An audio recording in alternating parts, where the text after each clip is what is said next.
Satoshi or not, it's been a rough week for Craig Wright.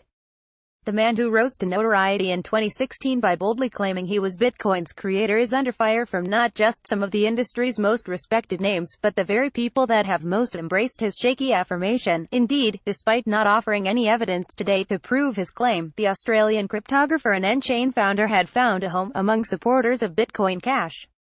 From supportive t-shirts to displays of public support, Wright has developed a close association with the cryptocurrency that split from Bitcoin and that is valued at $10 billion today. Recently, though, he's faced a round of backlash.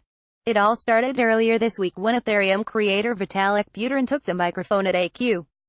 There, Buterin used the moment to attack Wright's technical arguments issued on stage, highlighting a criticism levied by anyone and everyone respected in crypto since that his technical commentary just doesn't make sense. Given that he makes so many nonsensical claims, why is this fraud allowed to speak at this conference? Buterin told the crowd to tumultuous applause. Though some in the community have hurried to Wright's defense, the backlash has only mounted. "I wrote the Lightning Network white paper and I still didn't understand your talk," developer Joseph Poon, co-inventor of the Lightning Network, later shouted.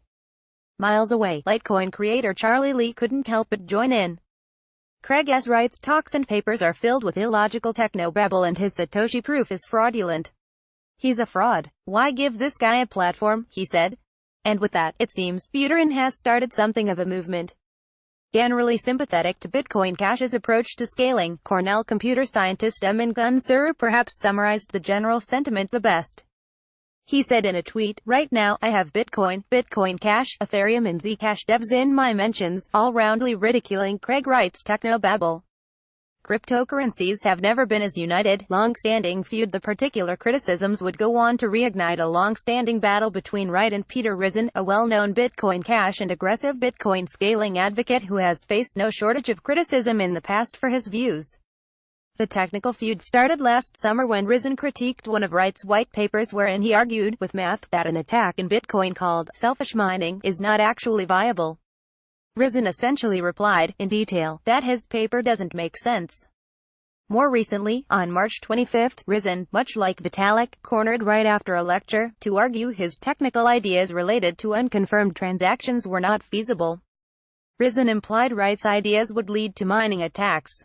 Rizin and Wright have since taken the argument to Twitter, with Rizin going as far as to call Wright a proven fraud. He's not the only one.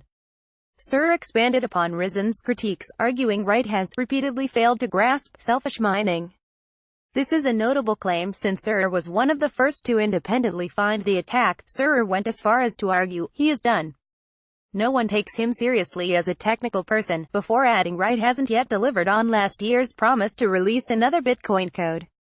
The weariness of Wright now seems to be spreading to the rest of the community, even on forums that have been historically friendly to ideas he's championed. One Reddit user on the forum stated in a post, "I am now downvoting every post with Craig Wright's face on it." Inclusive community. Still, it's worth noting many others in the community have come to Wright's defense.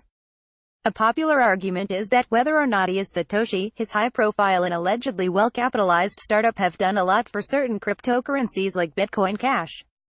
Regardless of whether he's Satoshi or not, or whether he's even right or wrong about various technical points, I think it's unfair to accuse him of fraud, because claiming to be Satoshi, and then not proving isn't fraud, Jonald Vyukbal, who's penned many critical essays for the community, argued. Also, giving away tons of money to various Bitcoin Cash endeavors doesn't seem like fraud either, Jonald continued. His comments to back up Wright were met with a chorus of agreement. That said, many other key members of the community have been quiet on the issue, or equivocal in whether they have a similar opinion of Wright. Still, with crypto enthusiasts never seeming to shy away from a debate, the comments can't help but feel unique in context. As Poon concluded on Twitter, this type of dispute is not normal in the technical community. Whereas fits of rage and public animosity may not exactly be rare, investor Roger Ver accused Bitcoin's developers of killing babies. At the Seoul event, he argued that among the world's top developers, respectful disagreements are tactfully embraced. The confrontation at the conference should not be seen as a normal response to disagreements in the crypto ecosystem, he wrote, adding, "It was an extremely strong response to extreme, intentional deception." Wolfie Zhao contributed reporting. Wright image via BBC interview. The leader in blockchain news. CoinDesk is a media outlet that strives for the highest journalistic standards and abides by a strict set of editorial policies. CoinDesk is an independent operating subsidiary of Digital Currency Group, which invests in cryptocurrencies and blockchain startups.